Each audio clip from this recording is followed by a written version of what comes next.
Good morning, everyone. I'm Pepanri Makatangay from BSTM 361. Today, I will present you the process of taking table reservation.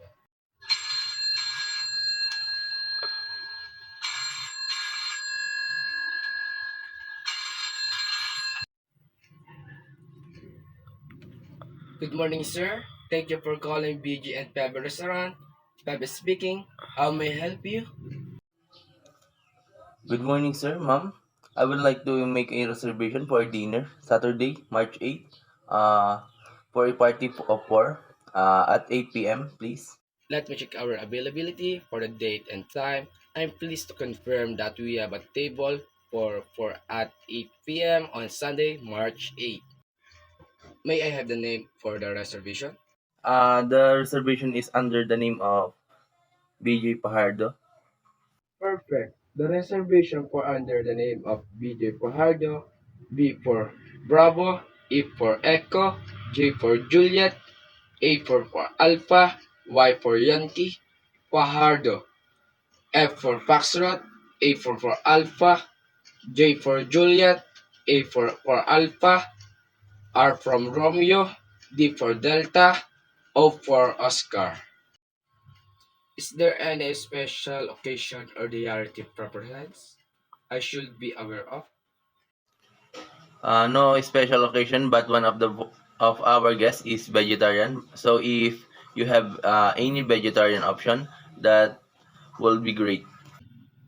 Noted, sir. We will ensure there are vegetarian options available for your guests. Thank you for letting us know. We look forward for welcoming you on Sunday, March 8th at 8 p.m. Thank you for calling VG and Pebe Restaurant. Thank you so much, sir.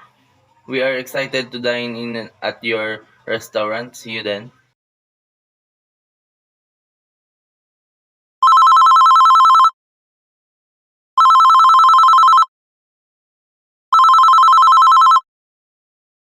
Sir, good evening po.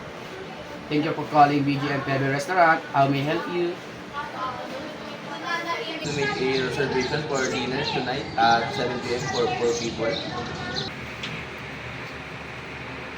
Let me check on that for you. One moment, please. Oh no, that's too bad. I was really hoping to dine in with my friends tonight. Do you have any other availability for later in evening? Unfortunately, we are booked solid for the entire evening. Our next available reservation for party of 4 would be tomorrow night at 8:30 p.m. Would that work for you? That will work for us. We were really hoping to go out tonight. Is there any way you could squeeze us in somewhere? We simply don't have the capacity to communicate your party tonight. Our restaurant is completely full. I would be happy to put your name on our wait list in case something opens up. But I can guarantee we'll have a table. Okay, I understand that it's disappointing, but I appreciate you checking. I guess we'll have to make other plans for tonight. Thank you for your help. I'm very sorry we couldn't see you tonight. I hope you're able to find another great restaurant for your dinner plans. Have a wonderful rest of your day.